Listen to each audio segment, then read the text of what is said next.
All right, so ladies and gentlemen, this concludes the first half of our meeting, and as Sanjiv said, it's been very exciting, very fruitful. I hope you've all enjoyed it.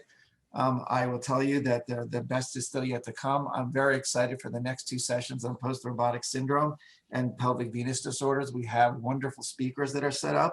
So at this point, I'm going to turn it over to our moderators for the next session. Dr. Laura Kelsey and Marlon Schul will be moderating the next session. So Marlon.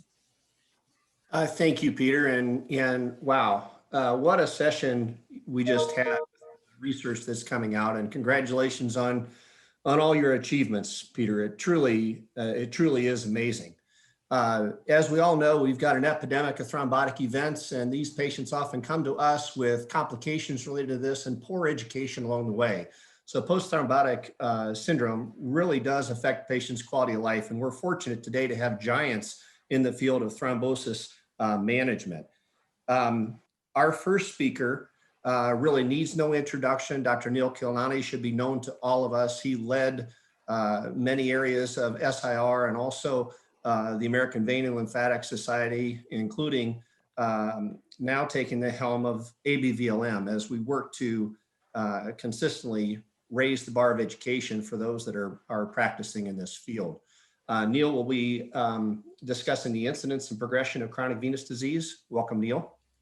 Thank you, Marlon, and thanks to the organizers of the meeting to have me. I'm very impressed with the content and speakers, and I'm happy to be part of this process. And also happy to be part of the relationship between the AVLS and CVR.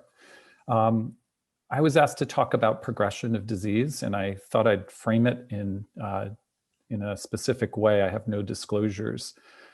Two very common questions I get asked by patients and by colleagues is what I'm going to frame the talk around. So the first is a patient who comes in and says, I have venous disease in my family. I'm here to get checked up. What's the chance of my developing venous disease over time?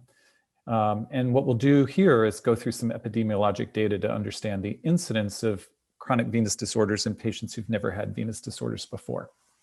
And the other common question is, I already got venous disease. What's the chance that it's going to get worse? And what should I do about it? Should I intervene? Is there any benefit to doing that? And so this is also a corollary question that we as physicians ask each other all the time. Is there any value in treating somebody who's got C2 to C4 disease to prevent progression to more serious complications such as ulceration? So for here, we'll look at some additional epidemiologic data. We'll look specifically at what the incidence of C2 to CVI, defined as C3 through C6 for the stock, is, and then also what the incidence of CVI progressing to worse CVI. So what's the incidence of C3 or C4 going to C6? And so let's start with the incidence data. The patients who have no venous disease, what's the chance that they'll develop venous disease? Well, there are two really good sources. And of course, anytime you talk about epidemiology and risk factors, the Framingham study data usually has some relevance. And so this particular study we all are aware of was a big prospective cohort study. About 4,000 patients assessed every 2 years over a fairly long length of time. And so the last publication came at the 16-year follow-up in 1988. And they did look at varicose veins, something I wasn't aware of. I thought it was all heart-related data. And so they had an annual incidence of new varicose vein patients, meaning they didn't have any vein problems and they developed it, and it was 2.2% per year. 2.5% for women, 1.9% for men. So roughly reasonably close, but statistically significant in the difference. And that's where this is where that notion comes from. They had found no relationship to the incidence of venous disease by age. They did identify some risk factors. So for women, the risk factors were, there we go. Obesity, hypertension, and sedentary lifestyle defined as standing or sitting for 8 hours or more compared to 4 hours or less. And the obesity and sedentary lifestyle carried over to men in addition to smoking. When we look at this data some more, the other big study to look at is the Edinburgh vein study. Roughly 1,600 patients, and about half of them were seen at about 13 years. So that's the basis of the data that we're going to be looking at. Of that 880 patients that they were able to see at 13 years, 555 started out with no venous disease. So that's the cohort we're going to look at right now. So taking that 555, about 100 developed chronic venous disorders of some sort, somewhere between C2 to C6, and that's about a 1.4% per year incidence. When we take that, half of those patients progressed from C0 to C2, and half of those patients progressed from C0 to C3 through 6. The progression to C0 to C2 was more likely with a family history, and this is the formation of where the family history data comes from, but this is something that's very obvious to us clinically. And also patients who've had prior DVT. So clearly patients with post-thrombotic syndrome are more likely to progress to a higher level of venous disease than those who did not have a prior thrombosis. They did demonstrate a change in incidence by decade of life, and they also showed that there was, particularly at the later decades of life, interestingly, a higher attack rate for women than for men. In terms of going from C0 to CVI, defined as C3 through C6, it's another 0.7% per year, but almost all of that C3 through C6 disease was in the swelling category or in C4 disease, mild pigmentation. They had a very, very low incidence of patients progressing from C0 to ulceration. The incidence was equal in men and women in terms of progressing to CVI as opposed to progressing to C2 disease, where women were more frequent. And obesity was a big risk factor. I'm not sure if they looked at thrombosis in this portion of the study. They didn't comment on it, but they certainly showed thrombosis was a risk factor for C2 disease, and I wouldn't be surprised if it's a risk factor for CVI as well. So let's talk now about progression from now a lower level of SEEP score to a higher level of SEEP score, although recognizing SEEP wasn't designed as a tool to demonstrate disease severity. It's just a categorical tool. So the Vaughan's vein study gives us some data here. There's a 6-year follow-up of the Vaughan's vein study that's been published in German and presented in English, with a mean 6.6-year follow-up of about 85% of a cohort of close to 2,000 patients who they studied. The progression from C2 to higher has been quoted as being somewhere in the range of 2 to 3% per year. No cases of C2 progressed to C5-6, which was very important. So there's no evidence in this data set to show that somebody with varicose veins in the very near future has a risk of developing worse than that, meaning ulceration rather. There was demonstration of patients who have saphenous vein reflux having about a 1.5 time risk of progressing to something higher than C2 disease, where they started when compared to patients who have non-saphenous causes for their varicose veins. The Edinburgh vein study also looked at this. So of the 880 patients who were followed at that 13.4-year follow-up, 334 of them had pre-existing chronic venous disease at baseline. And this is a table that goes over their data. And I'm not going to go into too much detail in this table, but we're going to concentrate on that group of patients that had progression. And so when you look through the incidence of any progression of chronic venous disorders, it's about 4% per year. But almost all of that progression, again, was in the C2 progressing to the lower stages of C3 through C6. So overall, 2.5% of the progression was C2 progressing to C3 through 6, but 75%, 80% of that was to C3, a small percentage of that to C4, and they used the old classification of what C4 was, but none to ulceration again. So again, at this point, there's really no good epidemiologic data that shows cohorts of patients with C4 disease progress to ulceration, although we recognize that there are subgroups that are at risk for that. The rate increased with age. And CVI, C3 through C6, progressing to worse CVI is the other half of that 4.3% progression. So that's 2.6% also. And again, most of the progression is relatively benign progression. It's C3 progressing to C4. There are some patients who progress from C3 to ulceration at some point, and some C4 patients who progress to ulceration at that point. But CVI progressing to ulceration is, again, a pretty small number when you look at it per year, taking all comers of patients with C3 through C6 disease. In terms of risk factors for progressing to CVD in general, the Edinburgh vein study gave us the fact that patients with axial deep vein reflux at all 3 locations had a fairly high odds ratio of progression. Patients with prior DVT, as we had seen in their data before, showing the the development of varicose veins, where here progression of venous disease also has a fairly high odds ratio. Superficial venous insufficiency has an odds ratio that's reasonably high as well, particularly with patients who had coexistent deep vein insufficiency. Interestingly, small saphenous vein reflux had a fairly high odds ratio. I'm not sure what to make of that because that's not been my anecdotal experience. Finally, family history did have a role in progression of venous disease. Risk factors for progression from C2 to CVI: age, older, female gender, interestingly.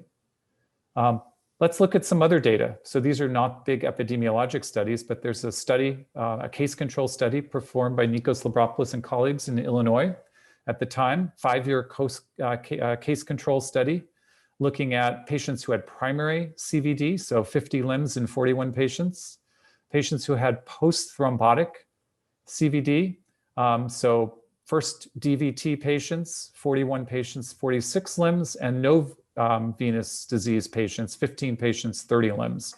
And they followed these patients for 5 years with duplex and ultrasound at diagnosis, year 1 and year 5.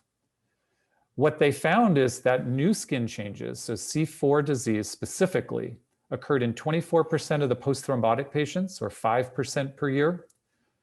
6% of the primary reflux group, or 1% per year, so a big difference, and did not occur in the normal control patients.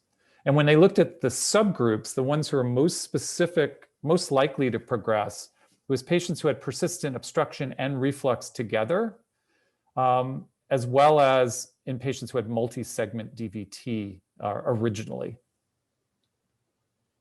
Going back to the Edinburgh group, they did a separate study, a retrospective case control study, taking patients who already had ulcers and looking at what physical findings and clinical history findings they had that could predict potential ulceration in those patients, and compared that group to control groups with C2 disease.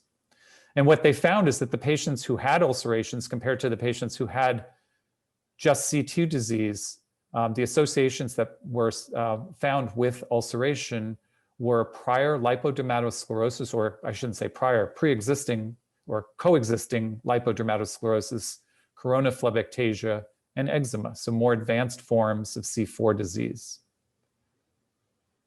They also found that popliteal vein reflux and higher BMIs, echoing some of the comments that were made earlier and Zoe's talk, were more likely to be associated with progression of disease and more disease severity. I want to make note of the fact that corona phlegectasia is a very specific diagnosis in terms of this association with other venous disease. There are 4 components of corona phlegectasia. There are these blue telangiectasias, these red telangiectasias. There are these things that are called spots or stasis spots. And then there are the dilated venules.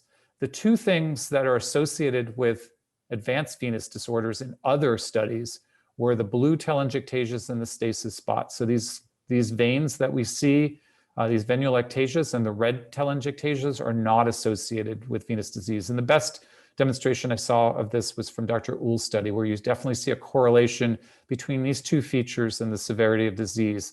This was not seen with the other two features of coronaphlebic-tasia. So coronaphlebic-tasia is a heterogeneous term that we need to sort of be aware of when we look at this, particularly now that it's incorporated in SEEP.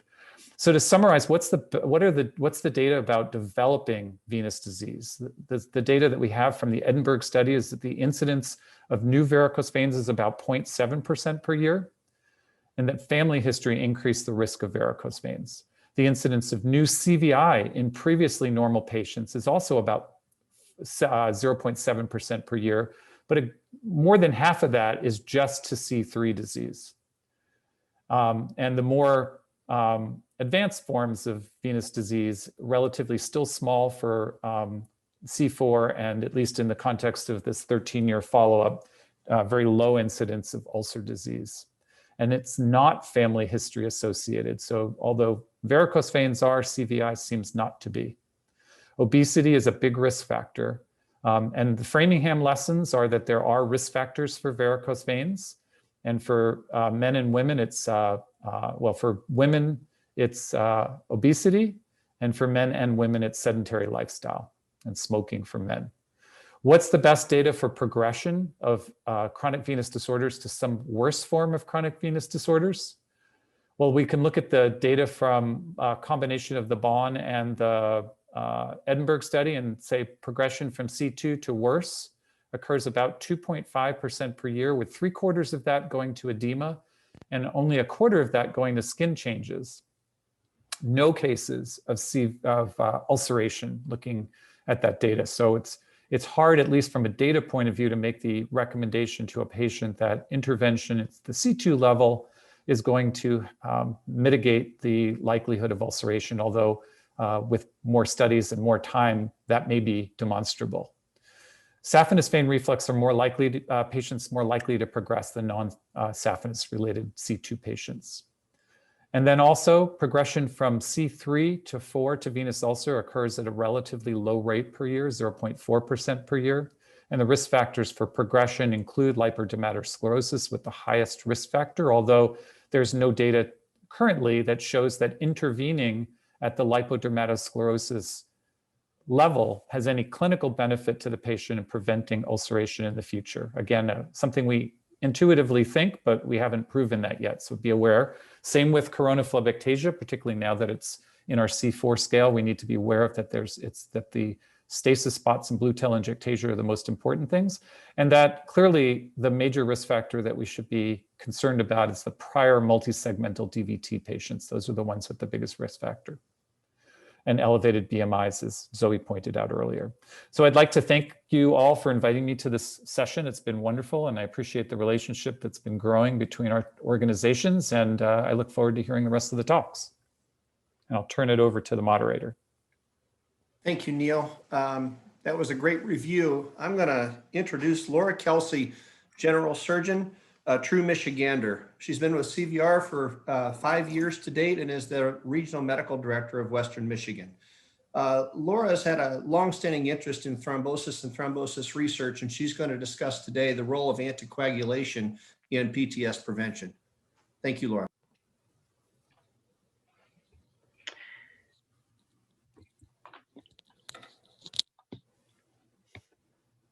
Thank you so much. It is a distinct pleasure to be sandwiched between these powerhouse speakers. So thank you, Peter, for this opportunity, and congratulations on your award. Anticoagulation itself is the best tool to reduce the risk of post-thrombotic syndrome. Retrospective series assessing the risk of post-thrombotic syndrome before and after the development of anticoagulation suggests that anticoagulation alone will reduce the risk of PTS by 78%. The time spent in the therapeutic range clearly influences PTS. And it's estimated that 60 to 64% of the time is spent in the therapeutic range with patients on warfarin. The duration of therapy has been studied, as well as the importance of ipsilateral recurrence in the development of PTS. And anti-inflammatory properties of medications have come to the forefront as another option for controlling PTS. The quality of anticoagulation affects PTS. Warfarin has been studied extensively. The REVERSE trial is a multi-center prospective study with 349 patients who were treated with their first unprovoked DVT for 5 days of either heparin Lovenox and then converted to Coumadin. When they were enrolled in the study, their anticoagulation was stopped. What they found is patients with a subtherapeutic INR, which is defined as an INR less than 2 for less than 20% of the time, had an incidence of post-thrombotic syndrome of 21.6%. Patients with an INR of less than 2 for more than 20% of the time had a post-thrombotic syndrome incidence of 33.5%. There was not a strong correlation between the subtherapeutic levels and the severity of PTS, however. Van Duggen et al. Looked at a single center study of 244 patients with a mean duration of anticoagulation for 3 months.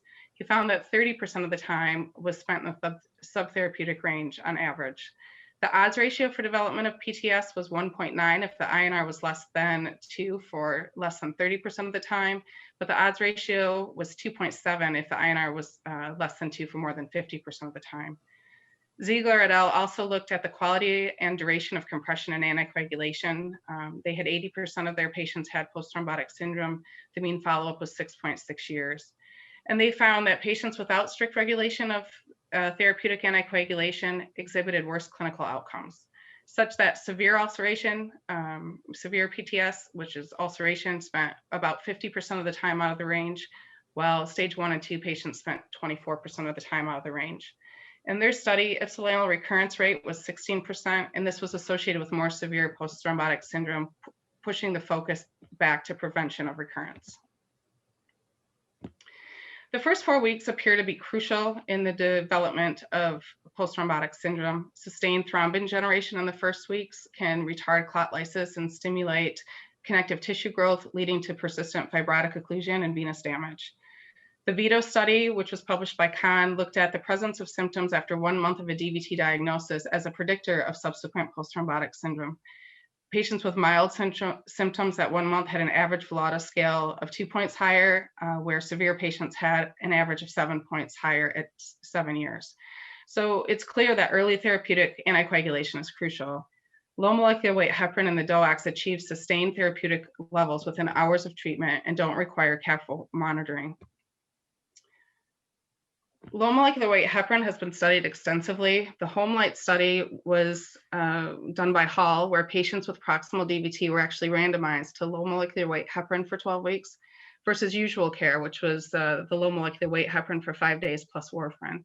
The primary outcomes of this study were recurrent bleeding and VTE, but the secondary outcomes were mortality, self-reported treatment satisfactions, symptoms of PTS, which were measured by a questionnaire, and ulceration. He found that the risk of post-thrombotic syndrome was reduced in the low molecular weight group, regardless of the location of the thrombus. Hall also looked at low molecular weight heparin for the long-term management of DVT.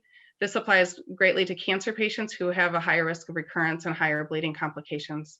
The Clot and the Mainlight study found significant reduction in recurrent VTE in cancer patients, and low molecular weight heparin was recommended for cancer patients for long-term treatment, although we find that about 64% of these patients are still treated with vitamin K antagonists. The REAT registry was also completed in 2013. 22 countries were involved, 214 centers. There was a study published on the predictors of post-thrombotic ulcer after acute DVT. The number of patients studied was 1,866 with ulcer rates as listed. They found that the history of VTE, diabetes, pre-existing varicoses, and male gender all contributed, as well as obesity, although it didn't have a statistical significance in this study. They also looked at the type of treatment that patients received, and the anticoagulation is listed below. 33% got low molecular weight heparin, 65% got warfarin, and only 1.2% got the DOACs. But they found that the DVT treatment and duration greater or less than 180 days did not influence the risk of post-thrombotic syndrome. The conclusion was that extended use of low molecular weight heparin did not prevent ulceration, but dedicated trials were needed.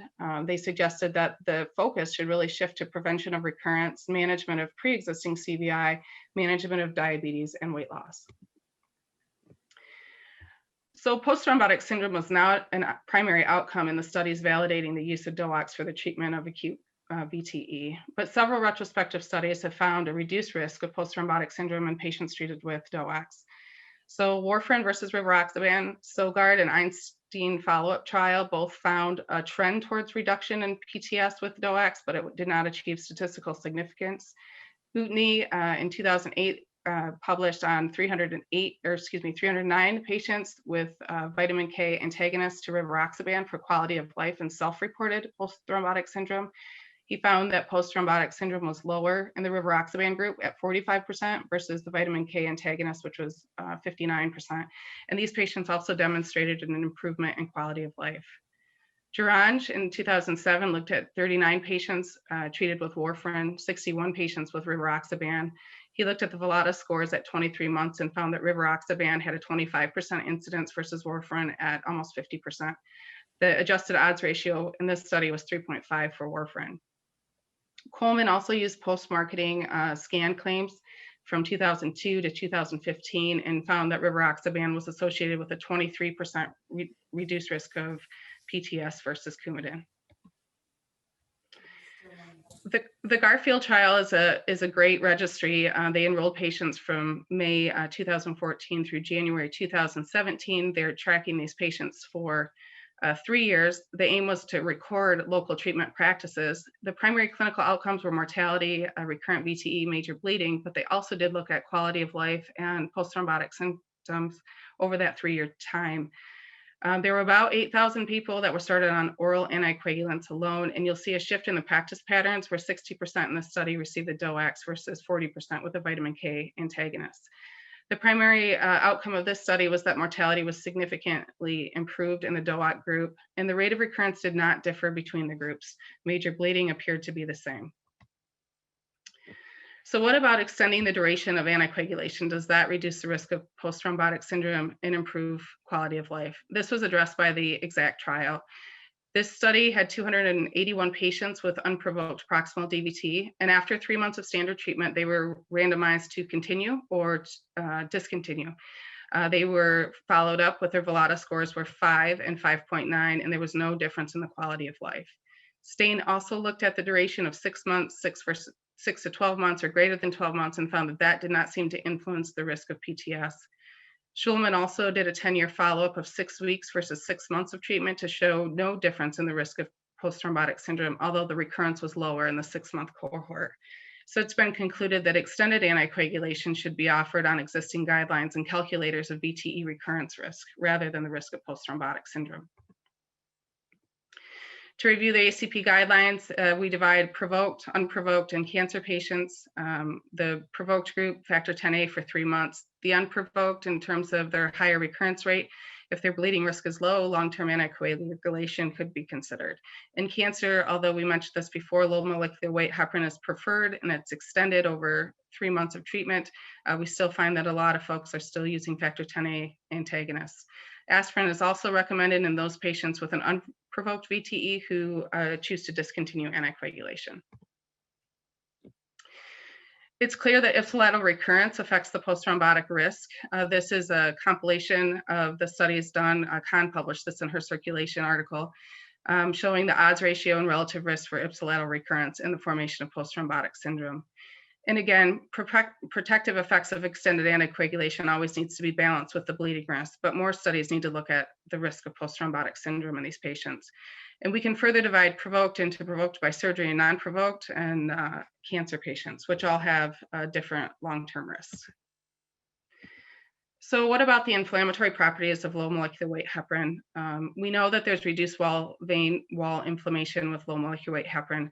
Downing and Ann Arbor published in '98 a study where he ligated the IVC in rats and administered low and high doses of sub-Q heparin and low molecular weight heparin versus a control, which was saline. Both heparin and low molecular weight heparin inhibited vein wall neutrophils and total inflammatory cells.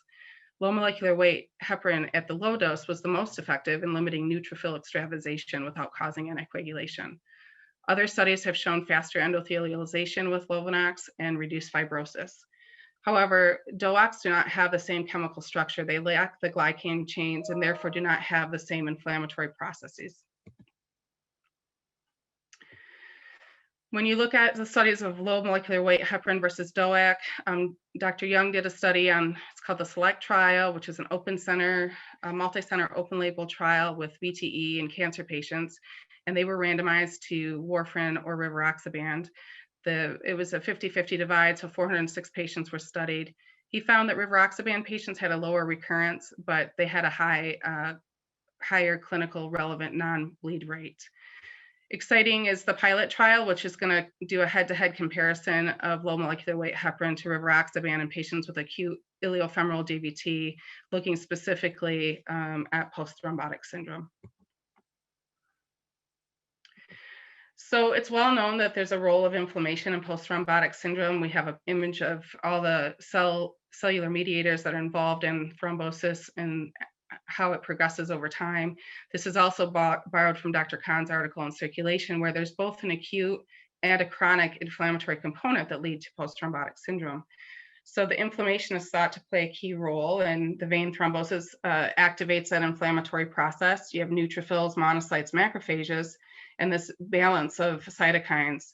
P-selectin and platelet activation have also been implicated in post-thrombotic syndrome. So what's happening at a cellular level? Bowman published that post-thrombotic syndrome and recurrent VTE patients tend to have denser clots with thinner fibers that are more resistant to thrombolysis. And Gower recently published in 2020 a study where they took pooled clots spiked with rivaroxaban, apixaban, Lovenox, and warfarin, and compared them to plasma without anticoagulation. The turbidity, fibrodensity, clot size, pore size were all assessed. Warfarin and DOACs alter fibrin structure by increasing the clot porosity and altering clot density. Direct thrombin inhibitors delayed thrombin generation and increased clot permeability through that pathway. Low molecular weight and rivaroxaban led to significantly less dense fibers and more permeable clots. What about the role of statins? Statins had led to reduced thrombocytes and venous wall scarring. The mechanism of action is that it inhibits adhesion molecules that recruit inflammatory cells. There's induction of cellular accumulation of nitric oxide synthase and inhibition of procoagulant factors. The Journal of Vascular Surgery, there was a publication showing statin use was associated with a high odds ratio of thrombus resolution. San Alberto et al. Randomized 234 patients showing statins reduced the risk of post-thrombotic syndrome from about 10%. And in his study, quality of life was not affected. The SAVOR trial is an ongoing clinical trial which will randomize recent VTE patients to standard treatment alone or standard treatment plus a statin. So we'll have more information to come. Venoactive medications, I'm just going to focus on the micronized purified flavonoid fraction. The mechanism of action is increased vascular tone, reduced stasis, vein wall inflammability, and capillary permeability. There are very limited studies to suggest that this is effective due to the quality of the data. But the MUFFIN PTS trial is a randomized placebo-controlled trial comparing these flavonoid extracts to placebo for the treatment of PTS. And finally, the role of aspirin. This over in the corner here, we have the relative risk reduction of the different anticoagulants in the long term. The ASPIRE, INSPIRE, and ASPHA studies all looked at the reduction of recurrent ulceration and estimated it to be around 40%. And again, at the bottom, you have to remember that activated platelets excrete P-selectin, selectins recruit the leukocytes, and the thrombus and post-thrombotic syndromes off to the races. And so I think it's important to consider the role of aspirin in the prevention of post-thrombotic syndrome. So in conclusion, there's clear evidence to support the use of therapeutic anticoagulation for 3 months. Prevention of ipsilateral recurrence has to be a priority to reduce post-thrombotic syndrome. We have many new registries and clinical trials underway to further validate the use of statins and the flavonoids. And the Garfield registry has 36 months follow-up, including post-thrombotic syndrome assessments and quality of life assessments with a population of 10,000. So hopefully we'll see some great things to come. Thank you. Now it is a distinct honor to introduce our next speaker, Dr. Joseph Caprini. Dr. Caprini has over 455 publications, 1,700 lectures. He's a member of the International Society of Thrombosis, Hemostasis. He served as the AVF president in 2009, founding member of the European Venous Forum, fellow of the American College of Surgeons, distinguished fellow of the Society for Vascular Surgeons, and member of the American Society of Hematology. He is most well known for his DVT risk assessment protocol, which has been validated in 3 million patients involving over 130 peer reviews and is used worldwide presently to assess VTE risk. Dr. Caprini, I cannot put a slide deck together about venous insufficiency without using your data, and it is a privilege to have you present to us on the role of compression and the prevention of PTS. Thank you very much, Laura. It's indeed a great pleasure to be asked to be included in this Center for Vein Restoration symposium today. And first of all, I'd like to congratulate you on a marvelous lecture that I just had the privilege to listen to. I would also like to congratulate Peter Pappas on his award. And I would also like to say that you will see that Feder Lurie is included in this. And the reason for that is I heard a recent lecture given by Feder, and he presented some very interesting and thought-provoking lessons, including some data that I had not really focused on. I knew about it, but didn't focus on. He framed it in the proper position, and I'm indebted to him for that. I have no specific, having trouble, next slide, having trouble advancing these, I'm not sure So why. if you click in to that slide area. I'm you should be clicking able on the to- slide. Let There me you just- go, perfect. Oh, there we go, right. Thanks.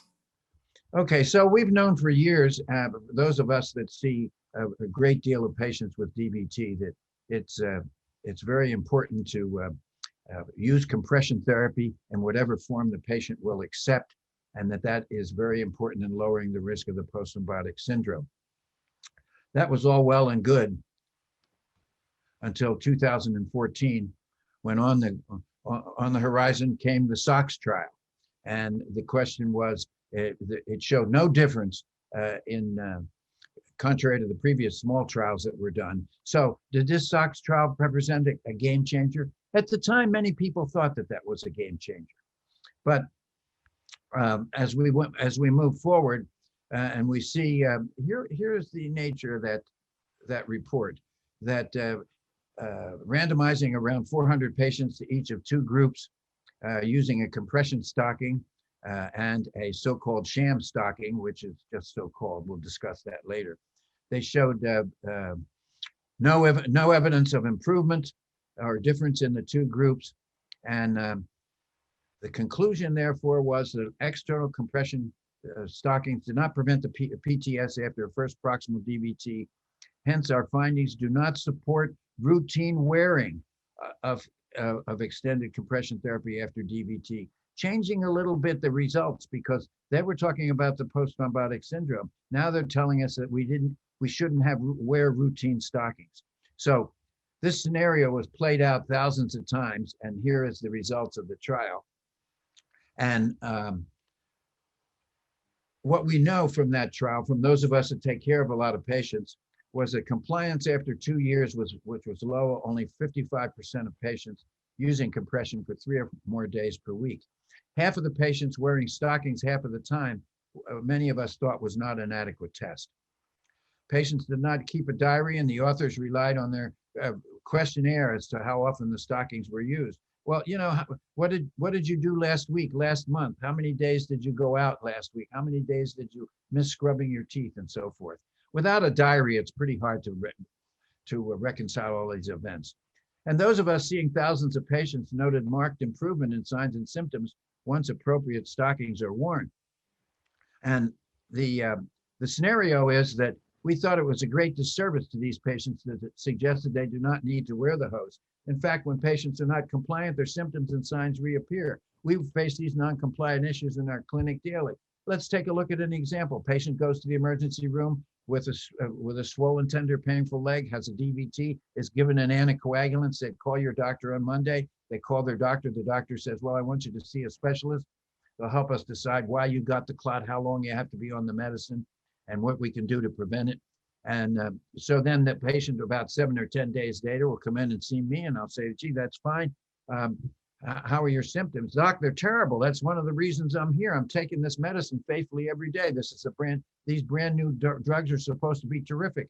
I'm still, my pain's worse. My swelling is worse. Well, where are your stockings? Oh, I talked to my doctor and he said we don't need to use them now. The latest guidelines show and the big trial showed that we didn't need to. Put the stockings on, patient comes back, the symptoms are much improved. So we go through this scenario every day. Those of you that do the same thing as I just described know what this is all about.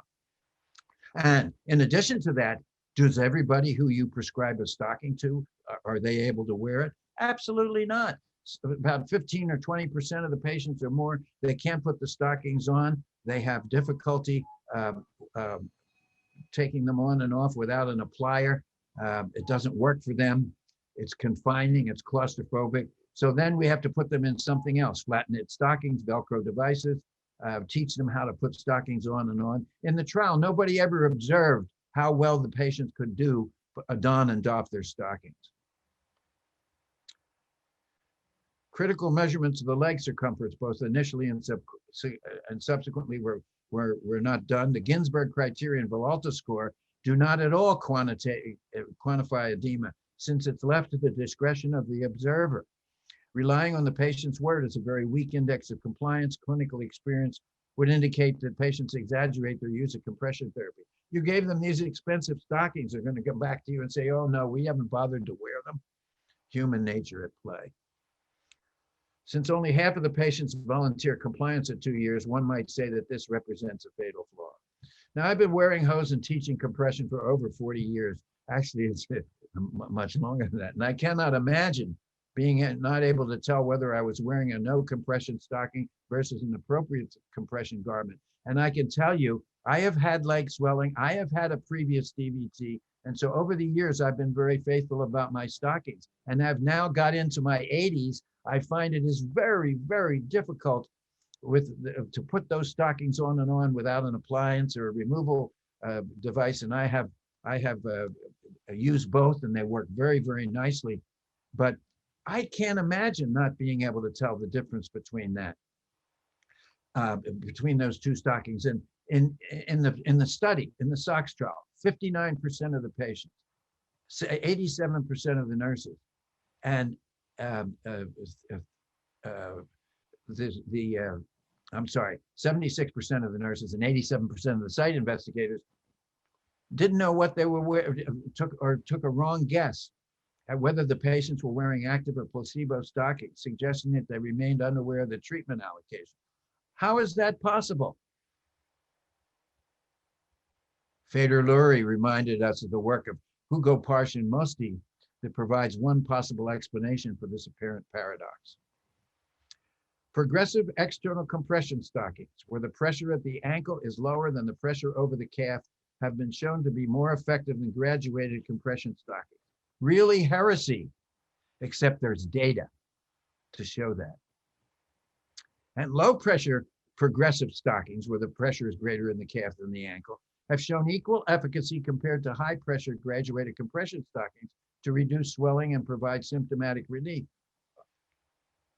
Again, more unconventional thinking. And up to this point, all of the statements that I made about the trial, a lot of them, I realize that without data, I'm just another person with an opinion. That's fine, but not Musti and Hugo Parsh. Hugo Parsh, the most celebrated compression individual in the history of the world. And let's take a look at these stockings. Sigvair's company manufactured open-toe knee-length stockings, active and placebo for the study. Active stockings had a 30 to 40 millimeter compression at the ankle, with 40 at the ankle, and the placebo stockings had 5 millimeters at the ankle. What wasn't mentioned was the fact that they had a 7 to 8 millimeter pressure in the calf. And as you know, anybody who's ever worn a stocking, if you don't have a little bit of compression proximally over the big calf, the stocking's going to fall down. So in order to prevent the stockings from falling down, they had a pressure of 7 to 8 millimeters. Exactly what was shown in the Parsh and Musti data as showing, and here we see data comparing stockings or no stockings with foot volumetry. And you can see that the low pressures, even 8, 15, and 22 millimeters of the of the progressive stocking showed a significant reduction in the volume of the foot. And furthermore, let's take a look at interface pressures.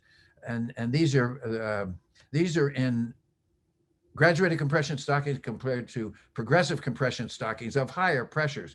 So let's take a look at supine pressure with the graduated compression. B1 is the junction of the tendons and the muscle. C is the maximum diameter of the calf. And as you can see in a graduated compression stocking, the pressure at B1 is higher, which is distal, than the proximal pressure in the calf. And that's just the opposite with progressive external compression. And look at the difference, 14 at B1 and it's almost double in the calf. And of course, this is not rocket science. Most of the blood is in the calf. Most of the blood is not by the ankle where there are tendons and bones. And therefore, when that muscle contracts, there's a large volume of blood that gets compressed out of the leg. Now, if we take a look at standing interface pressure, we see the same thing, 16 versus 28. And you can see the dramatic increase in the pressure with these reverse stockings. So, and I'm paraphrasing Fader, and I fully agree with what he said. First of all, just to review, external compression therapy did not prevent PTS after a first proximal DVT. And then hence our findings do not support wearing routine wearing of compression stockings after a DVT. The correct interpretation, as far as we can determine, based on information we know, low pressure anti-graduated stockings, and that's where the pressure in the calf is higher than at the ankle, prevent PTS after a first proximal DVT at a similar rate compared to 30 to 40 millimeter graduated compression stockings. Dramatic and very insightful observations. Thank you, Feder. Despite the fact of these data, in 2016, the CHEST consensus document said that in patients with acute DVT, we suggest not using compression therapy routinely to prevent PTS. Then in the fine print, it said the recommendation focuses on prevention of chronic complications of PTS and not on the treatment of symptoms. For patients with acute or chronic symptoms, a trial of graduated compression stockings is often justified. Now, first of all, people don't read the small fine print, and thousands of patients have been told by their doctors that the guidelines don't recommend using stockings after a first DVT. And that's despite the fact that here is the conclusion that was in the trial. And the conclusion went further than what's in the remarks in the CHEST guidelines. Our findings do not support routine wearing of compression stockings after DVT, intimating you can avoid this expensive modality. Now, the other thing is that the Villalta scale has been shown to misclassify patients. And by the way here, post-thrombotic syndrome, and I didn't show the slide, but Mark Meisner has a beautiful slide of a dump truck dumping all these syndromes into the trash. This is chronic venous disease. And these are some of the manifestations of chronic venous disease. And the Villalta score misclassifies 42% of those patients. And the other thing that I want to mention is that before we get to this slide is something I'd like to point out. Hugo Parch wrote an editorial in 2015 concerning the trial, the SOX trial. And you know, Hugo has done some remarkable work showing us that when patients develop a DVT, that if they're subject to compression and ambulation, they have a much lower, they have a much better quality of life. Their symptoms are decreased, and they overall do better with reduction of edema in the first 2 weeks. And he used a visual analog scale, a Lowenberg test, and a pedometer to document his results. And the counter from Susan Kahn was, well, we asked the patients and that their scores were no different, but she didn't mention any tests, but yet she said that the trial done by Parsh was, in her words,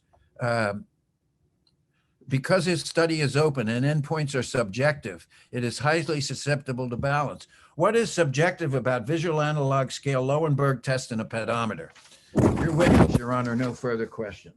Another problem we run into is the limitations of randomized controlled trials. We know here is a trial with pharmacomechanic endovascular intervention, and you can see the incidence at 2 years, but then you can see how things drop off by 5 years. So in order to evaluate this problem, you need a 5-year follow-up. There's no question.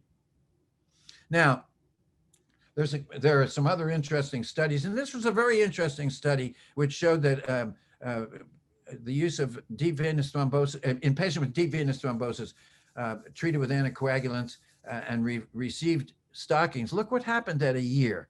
First of all, when you take a look at, and this is a typical spread, patients didn't want to stop their external compression. I'm sorry, operator error. Age is, there's a little delay here. I'm sorry, if we can go back. Okay. There were 2.6% incidence of PTE in the first year, but look at this. Patients stopped wearing stockings. Patients didn't want to stop wearing stockings. Impossible to wear stockings. The typical spread, the typical compliance. But overall, a large number of the patients did use these stockings for the first year. Now, another study shows us that patients should be informed that there's a 95% possibility of some reduction in the risk of PTS of any severity, and 82% probability of observing some reduction in the risk of severe PTS if compression therapy is used.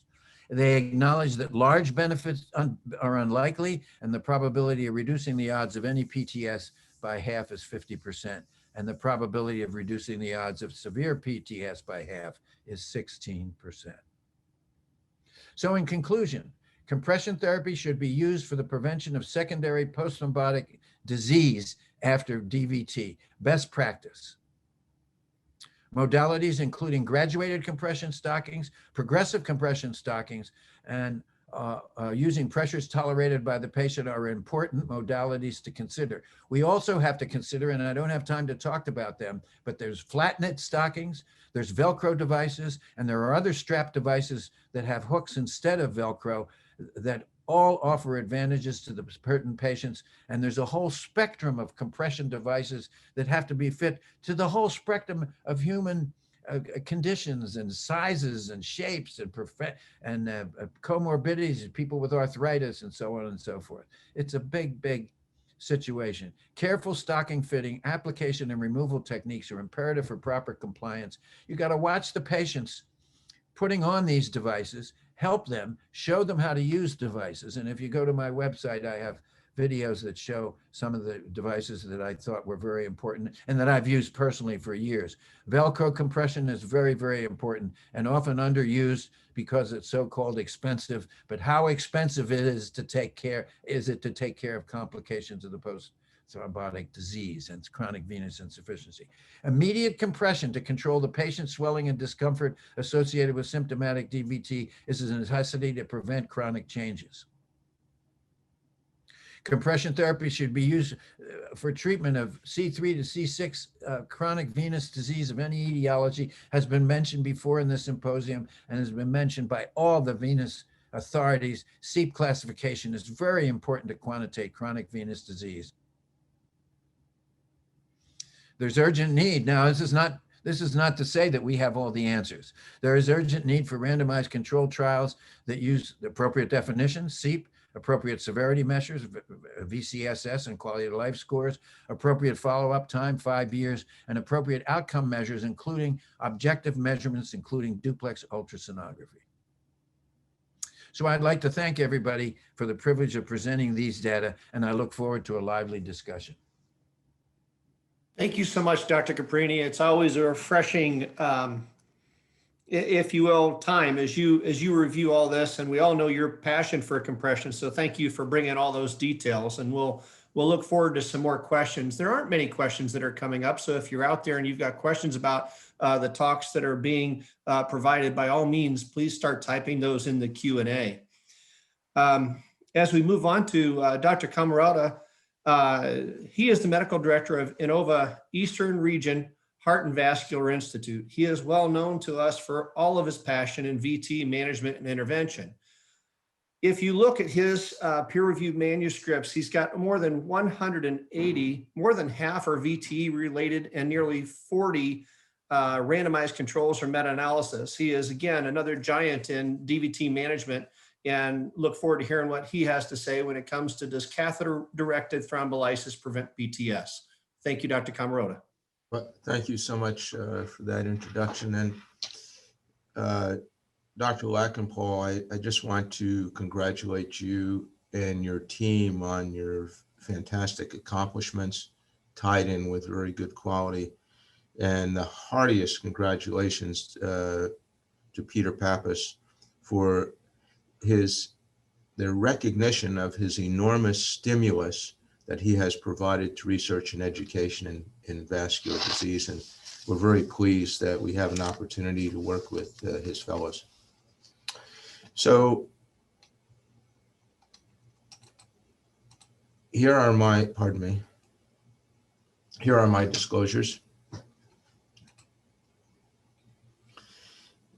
So I will be focusing on iliofemoral deep venous thrombosis. So I'm asked whether catheter-directed thrombolysis prevents post-thrombotic syndrome. The simple answer to that question is yes, but I will focus on iliofemoral DVT because those patients have significantly worse post-thrombotic morbidity than patients with lesser degrees of deep venous thrombosis.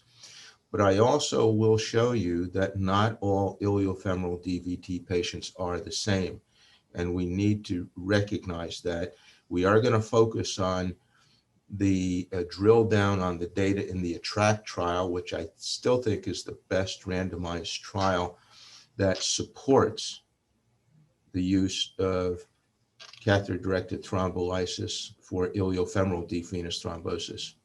Susan Kahn, who's been frequently quoted this morning, has demonstrated to us in her prospective evaluation of anticoagulation for acute deep venous thrombosis that patients with iliofemoral DVT had the most severe post-thrombotic morbidity. And you can see the odds ratio is 2.23. Well, when you have that odds ratio and you look at the percentage of non-iliofemoral DVT patients with post-thrombotic syndrome, this is going to give you a percentage that's 80–90% of all the patients that you're reporting.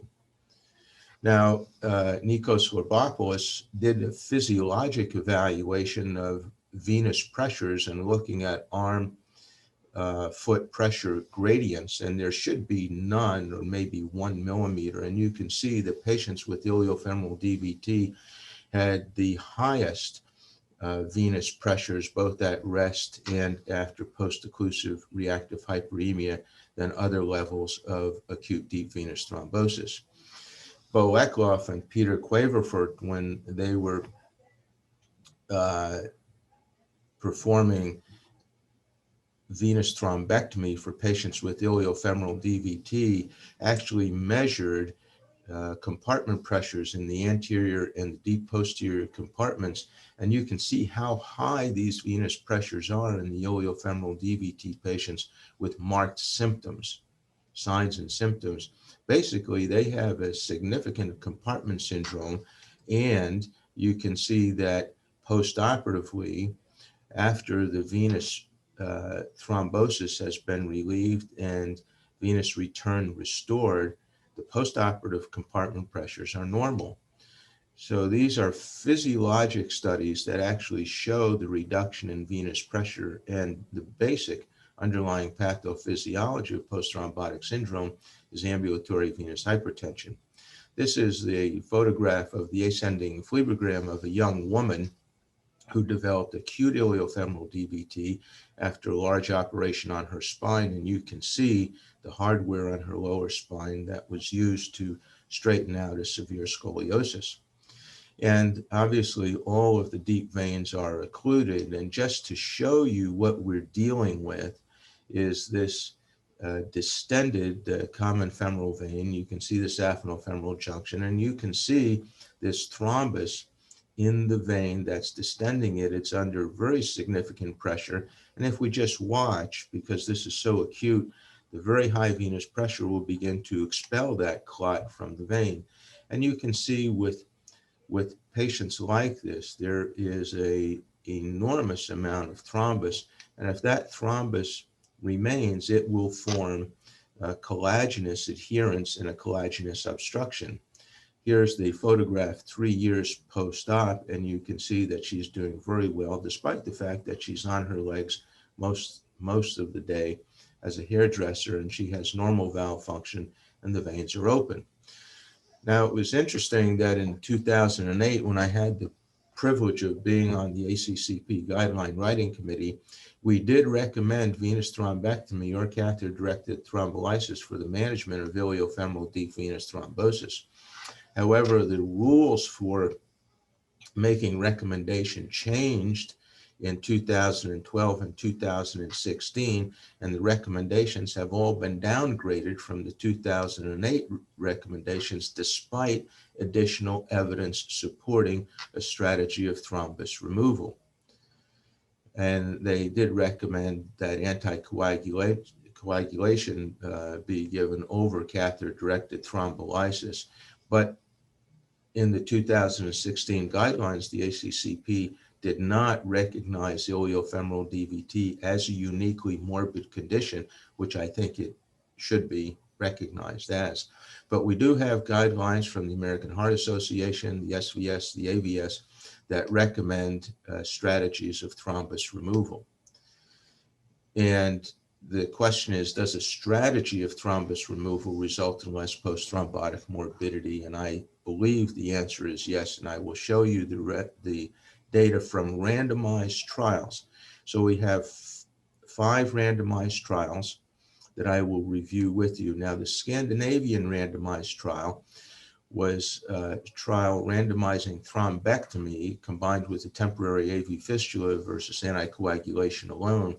And you can see at 5 and 10 years of follow-up, there was improved patency, lower venous pressure, less leg swelling, fewer post-thrombotic symptoms compared to anticoagulation. And these are level 1 data. Now, Al-Shawari and his colleagues performed a much smaller study, but they randomized iliofemoral DVT patients to catheter-directed thrombolysis versus anticoagulation. And their outcomes were patency and valve function. And you can see that in the lytic group, there was significantly better patency and there was significantly better valve function than the patients who were anticoagulated. Now, patency and valve function are important, but they're not clinical endpoints. But I think we would all agree that if we see patients whose veins are patent with normal valve function, it's unlikely that they're going to have any post-thrombotic syndrome. Tuna Endon and her colleagues from Scandinavia performed the first larger scale study for the treatment of acute iliofemoral deep venous thrombosis called the KVENT trial. And what they did is they randomized additional catheter-directed thrombolysis to anticoagulation versus anticoagulation alone for patients with the first-time iliofemoral DVT. The primary endpoint being post-thrombotic syndrome using the Villalta score at 24 months and iliofemoral patency initially at 6 months. And what they, and I'm sorry that this slide didn't translate well, but basically what they found was that additional catheter-directed thrombolysis was associated with a significant increase in patency of the iliofemoral venous system, and that iliofemoral patency translated in a direct manner toward improved post-thrombotic or reduction in post-thrombotic morbidity and a significant reduction in post-thrombotic syndrome. And patency and post-thrombotic syndrome were inversely related, such that patent veins were unlikely to be associated with post-thrombotic morbidity. And that was their conclusions at 2 years. And at 2 years, the number needed to treat to prevent one post-thrombotic syndrome was 7. However, they did a 5-year follow-up, and what they found was that there was significant progression of post-thrombotic morbidity from 2 to 5 years in the anticoagulation group, whereas there was no progression in the group that received additional catheter-directed thrombolysis, hence reducing the number needed to treat at 5 years to 4 to prevent a post-thrombotic syndrome, which I think is a very efficient form of treatment at that number. Now, our friends from the Netherlands performed the CAVA trial, which was a European trial of 184 patients with a first-time iliofemoral DVT, less than 14 days of symptoms, and they treated the patients with ultrasound accelerated thrombolysis, the ECHOS catheter, and urokinase versus standard anticoagulation alone. Their primary outcome was the same, post-thrombotic syndrome at 12 months, defined by a Villalta score of greater than 4. Now, they also permitted catheter-directed thrombolysis up through 96 hours. And I think that the catheter, the ECHOS catheter, as you will see, may have actually hampered clot resolution, and I'll explain why. But what they found was that there was no difference, and this was a negative study, there was no difference in the lytic group compared to the standard group in terms of reduction in post-thrombotic morbidity.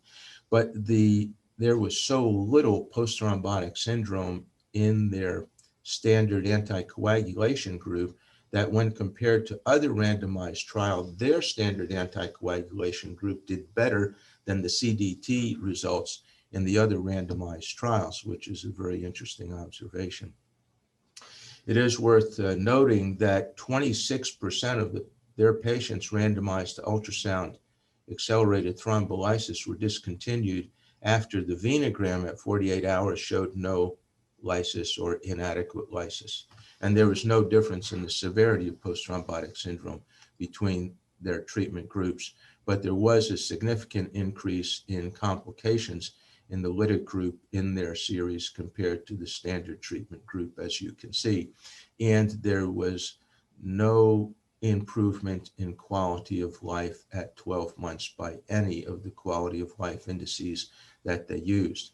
Now, I do think that the ECHOS catheter may have disadvantaged catheter-directed thrombolysis because when you use the ECHOS catheter, you're limited to a 35 cc per hour infusion rate. You can't go above that. And we have recognized that infusing a small dose of lytic agent dissolved in a large volume and infusing the large volume that is 80 to 100 cc's an hour that saturates the thrombus with the plasminogen activator, we've seen much better results than when we're using very small volumes. And then finally, there's the ATTRACT trial, which was published in the New England Journal of Medicine in December of 2017. And this was NIH-sponsored, a large randomized controlled study of 692 patients with proximal DVT, randomized to either anticoagulation alone or anticoagulation plus pharmacomechanical catheter-directed thrombolysis. And I want to call your attention to a very important part of the protocol in that the patients presenting with proximal DVT were stratified at entry into the study to either femoral popliteal or iliofemoral DVT before they were randomized. And that permits the evaluation of iliofemoral DVT and fempop DVT as two independent groups because randomization did not affect the other group. And the outcome, the primary outcome, was post-thrombotic syndrome at 24 months. That is a Villalta score of greater than 4. I will tell you up front that this was an inappropriate endpoint. We should have used a much higher severity of post-thrombotic syndrome because I believe about 30% of the patients had a Villalta score of more than 4 coming into the trial. I will show you some information that you may not have recognized in reviewing the data, I think. Secondary efficacy outcomes were moderate to severe post-thrombotic syndrome, leg pain and swelling, and quality of life. And as you can see, the primary outcome, there was absolutely no difference between the CDT group and the control group.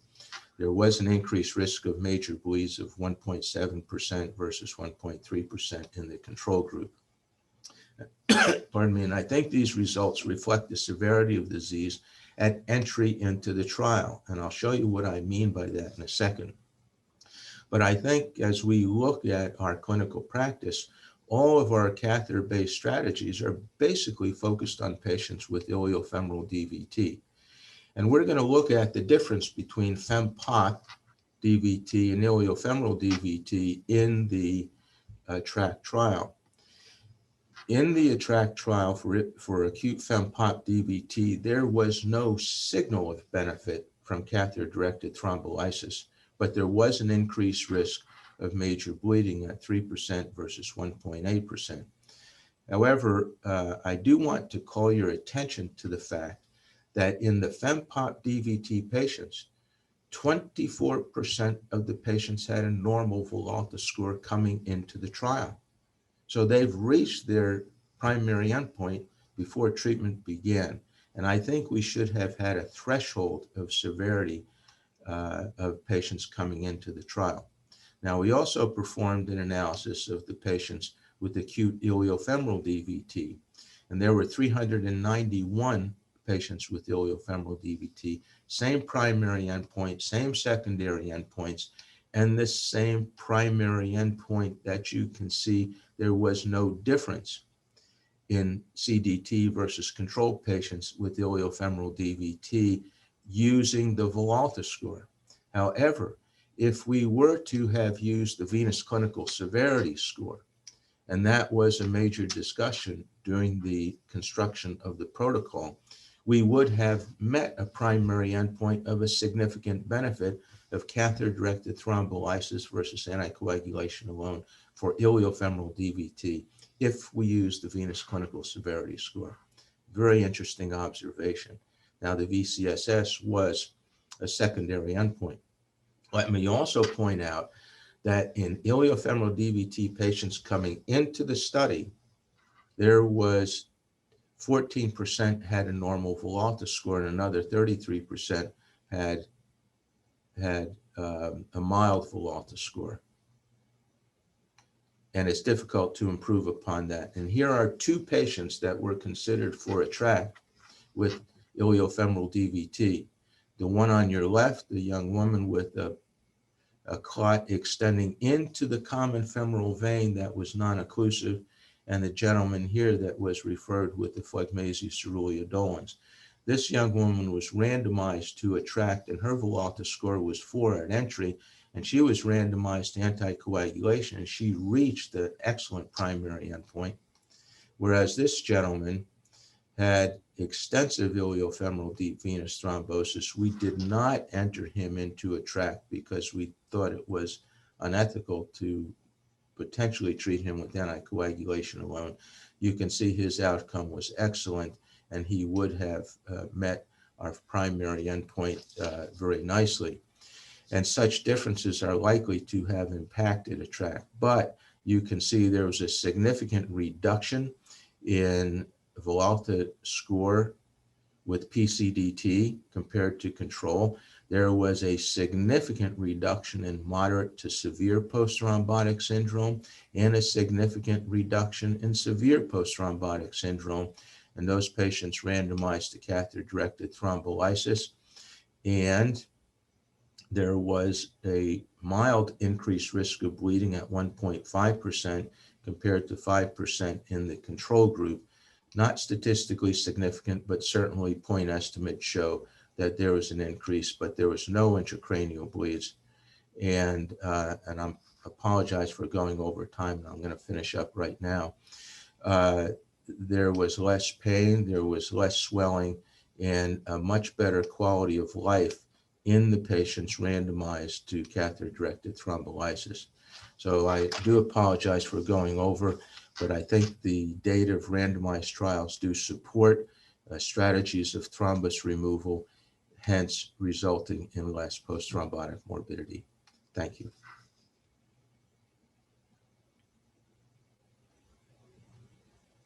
Thank you so much, Dr. Camarota. That was an amazing comprehensive analysis of catheter-directed thrombolysis and the prevention of post-thrombotic syndrome. It's a perfect segue to our next speaker, Dr. Suresh Bandantham. And when preparing for his introduction, I printed a CV, which is over 30 pages long. That just speaks to his academic career, which is extraordinary. He started his studies at Northwestern, attended the University of Chicago Medical School, completed diagnostic radiology residency at UCLA, and then did his fellowship in IR at Stanford. He's a professor of radiology and surgery at Washington University School of Medicine and sits as assistant dean for clinical research. Dr. Bandantham's most well known as the primary investigator for the ATTRACT trial, which you just heard of. He was awarded the Top 10 Clinical Research Achievement Award, Distinguished Investigator Award, and the VANES Award for that work. He is presently conducting the CTRACT trial and will present on that today. Welcome. Well, thank you very much. It's really a pleasure to be here and to see colleagues to make me feel like the world's normal. And makes me very happy to see you all and to talk to a community of people that's as focused on venous disease as I am. I think I'm waiting for the slide to come up here.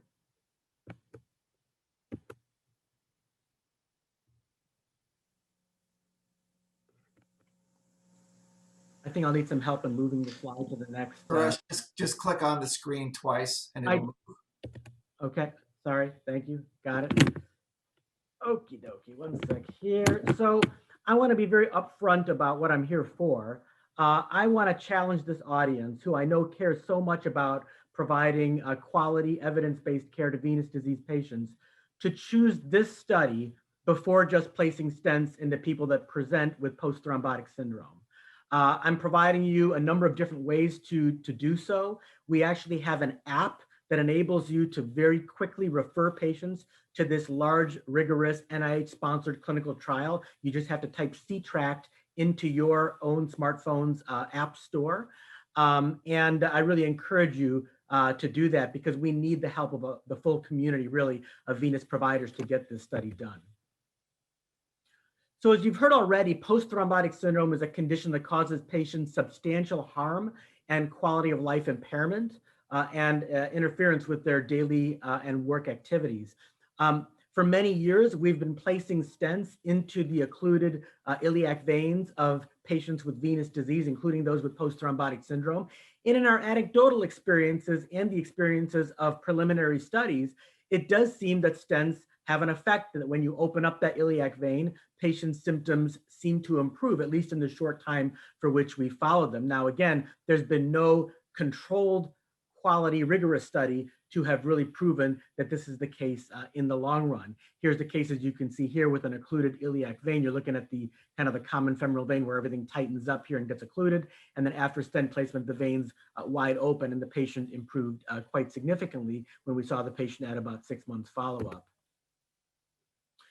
From the ATTRACT trial that you heard about before, if you pool all the patients in the study, what we did find is that if you look at the ultrasounds done 1 month after randomization, again, including people who were lysed and those who were not lysed, that people who had an open common femoral vein had less post-thrombotic syndrome over 2 years, less moderate or severe post-thrombotic syndrome, better health-related venous quality of life.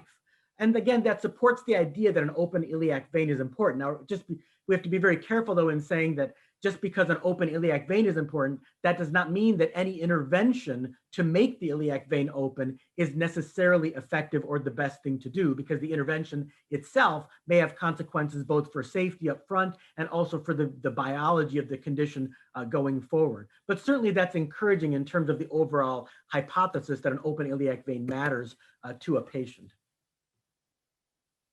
And we seem to be, I think I've lost the slides here. Yeah, stand by 1 moment. I can share mine too. But I guess I know the next slide. From a provider perspective though, I think there's a number of important questions that we have to consider when we think about stenting for iliac vein disease. The first one is, can most providers really open the veins? Let's remember, these are chronically occluded veins. They're not always easy to get open. And we know that there are failure rates when it comes to chronic venous recanalization. And I don't think it's just a binary phenomenon. I think that as you gain more experience, you get better not just at opening the vein, but at making it really open, so that it will stay open in the long run. And the question is, if you make this therapy prime time, are you really going to get that type of result from a large number of providers? And then also the patencies, right? We know that at 1 year, even using the new stents that have come on the market in the last couple of years, the 1 year primary patencies for patients with post-thrombotic occlusions are 80%, which really for 1 year isn't as great as we would love to see, right? We also know that payers are looking at this problem, right? MedCAC, CMS convened a MedCAC meeting a few years ago to look at chronic venous disease evidence and concluded that there isn't adequate evidence to support the use of any intervention for chronic venous disease, let alone endovascular interventions. And then I'm just gonna share my screen since it's not coming up here. Oh, okay. All right, there we go. And then we know that down the road, we know that private payers are looking at this right now, and we know that with permanent devices placed down the road, as has been seen with IVC filters, they really are a target down the road, and that social media and modern communication can really magnify the impact of and the attribution of problems that a patient may have down the road to what you've done up front. Hold on, I'll click it again and see if that does it. Okay, wow. Okay, so for these reasons, we initiated the development of the C-TRACT trial many years ago. And I won't bore you with all the details, but the bottom line is that we, as we did for ATTRACT, gained broad community input into the protocol. In other words, what's considered standard care for PTS, what's considered excellent endovascular care for PTS. So we convened an expert group of physicians and gained additional community input to really come up with a protocol that we believe is state of the art. And that was funded a few years ago, and the first patient was enrolled a couple of years ago. So the C-TRACT trial takes patients with moderate or severe post-thrombotic syndrome and iliac vein obstruction, meaning they have at least a 50% narrowing of their iliac vein, and randomizes them to receive or not receive iliac vein stent placement. All the patients in the study get good quality post-thrombotic syndrome care that's non-endovascular, and half of them are randomized to receive stent placement as well. The patients who are stented can get augmented antithrombotic therapy afterwards, as we provide in clinical practice. And patients are followed for 2 years. The primary outcome of the study is the 6-month change in the venous clinical severity score adjusted for baseline. And patients also receive assessment with the Villalta score, health-related quality of life measures, venous ulcer healing for those that have ulcers, safety, and we're doing a formal cost-effectiveness study. The study's been open for over 2 years, and we need to get 374 patients. We've enrolled at this point only about a quarter of those patients. I'm happy to say that the study's endorsed broadly by a number of subspecialty organizations that you see noted at the bottom right here. Some of the great things about this study: people in the study get quality PTS care. So investigators are instructed to ensure that they're getting DVT appropriate antithrombotic therapy, depending on what their cause and history of DVT has been. Venoactive medications are allowed for use in the study if they're used locally. So pentoxifillin, diosmin, MPFF are allowed for use. Patients receive compression therapy, both stockings that are donated by MediUSA, as well as Velcro wraps. And then also investigators are free to escalate them to other types of compression if they feel they'll be appropriate, whether it's the VenoWave device, FlexiTouch, other types of devices. That's perfectly appropriate to use in people in both arms.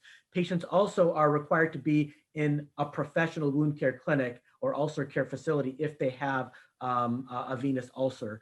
And again, multi-layer compression is strongly, of course, recommended as the primary mode of therapy there, but also other local care is allowed to be delivered to patients in both treatment arms. For the people, okay, we've lost it again. I'm going to share my screen so we can get through this, and let's see if that will work. Okay, I just need to put it in full screen mode and page through. 1 sec, sorry.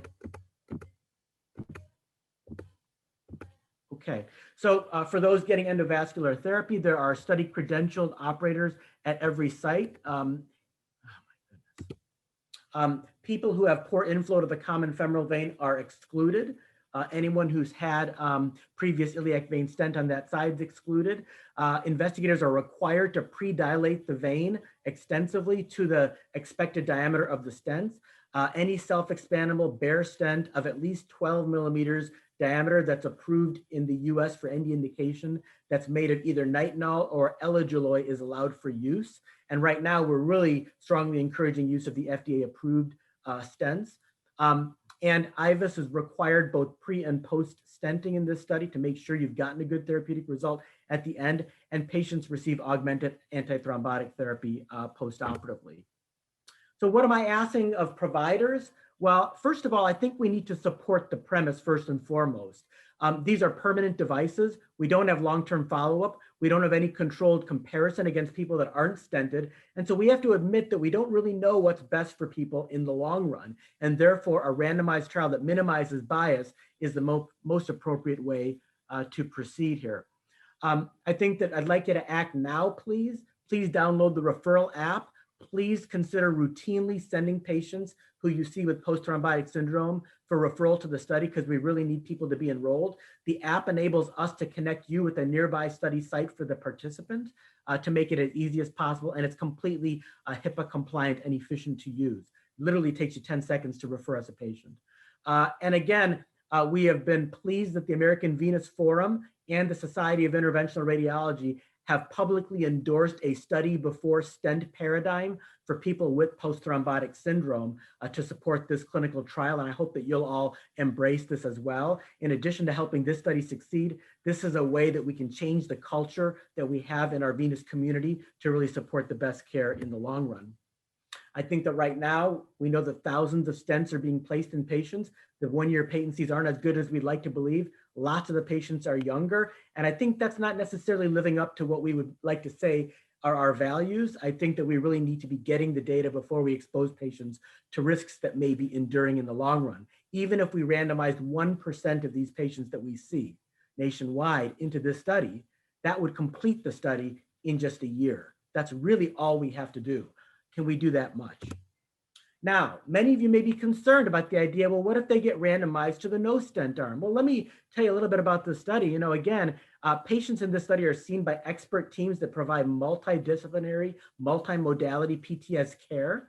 The protocols in the study have been endorsed by national experts, and they receive, again, broad-based care. The stockings are provided for free, as are the Velcro wraps.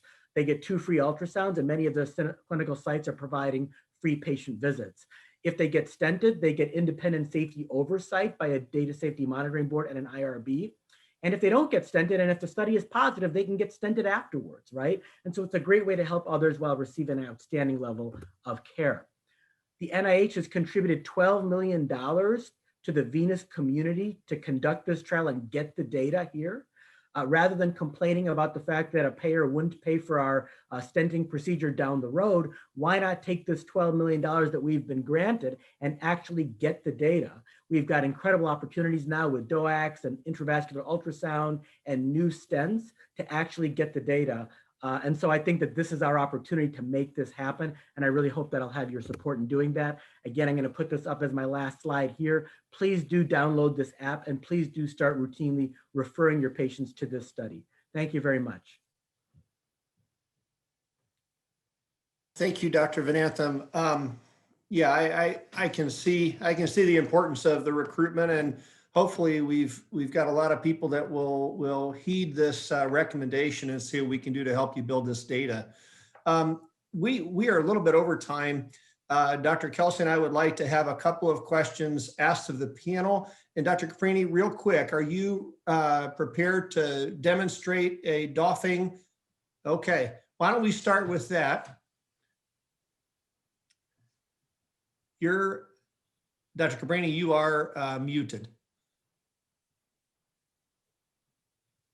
Okay, this is on my website. You can see how to do it. This is a slippy gaiter. You slip it in. You don't have to reach down. You put the stocking down, then you put your foot in it. And using the pad, which is an essential ingredient, you can slide that stocking on, and then you can also adjust the stocking. You can also adjust it to get the feet right, and and so forth. So that's one thing. The thing that's really a game changer for me is that at 81, I have trouble taking its stocking off. So what I have to do is I have a little device like this. It takes about 5 seconds and off comes the device. And that was a fully therapeutic compression stocking. The other thing we have here is a Velcro device. This is the latest one with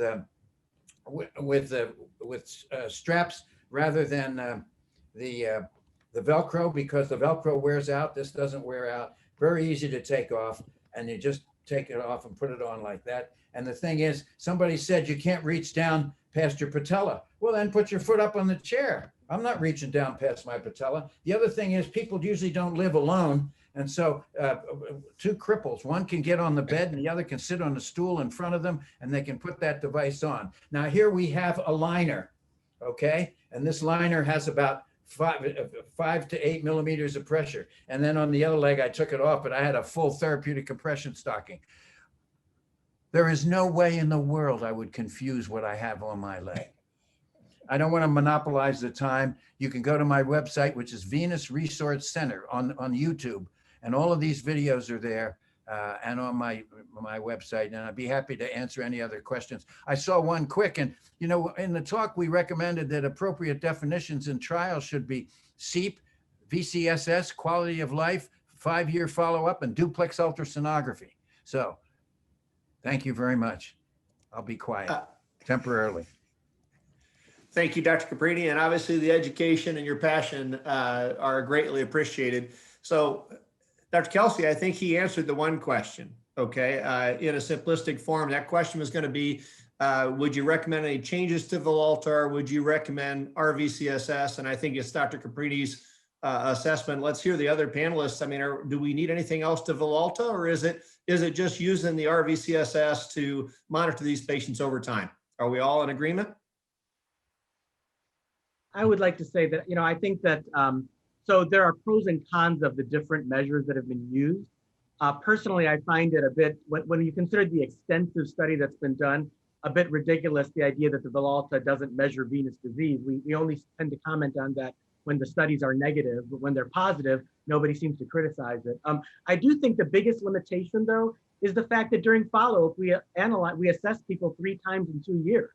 And nowadays, with mobile technology and sensors and monitors, there are ways, and we really need to validate technology-based ways to capture the full burden of a patient's experience with chronic venous disease over time on a daily basis, because it affects them every day. And I think that would get us a much better and more accurate assessment of what patients are going through. And that would give us a better ability to compare treatments as well. Yeah, I would just like to say, I'm not saying, yeah, sure, there's a lot of studies with the Villalta score and something, but as you just mentioned, we're in a different dimension. We need measuring devices. We need other things. We don't have to rely on something like that in order to get the answers.